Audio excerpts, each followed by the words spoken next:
Hello বন্ধুরা, দেখো আজকে রান্না বাড়ি করছি কি কাটেতে রান্না, মানে মজা তো হবেই। এই যে মাংস, পেঁয়াজ লঙ্কা মশলা মাখিয়ে রেখে দিলাম। এই যে আলু ভাজা হয়ে গেছে, জালটাও খুব জোরে জ্বলে গেছে, কড়াটা আস্তে আস্তে ধীমে ধীমে লাবাতে হবে।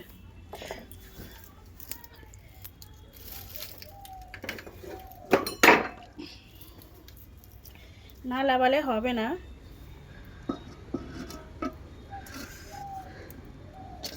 কাটে রান্নাটাই মজাটাই আলাদা, আর দ্বিতীয়ত মাংসের তরকারি তো বেশি ভালো লাগে। আলু দিয়ে ঝোল হবে একটু, যে যাই মাংস হোক না কেন, খাসি হোক আর মুরগি হোক।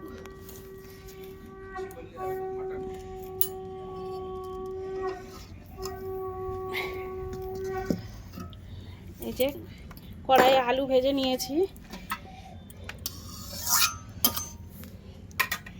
তা কে কে কাঠের জালে মাংস খেতে ভালোবাসো কমেন্টে জানিও। টাটা, কেমন রাখলাম।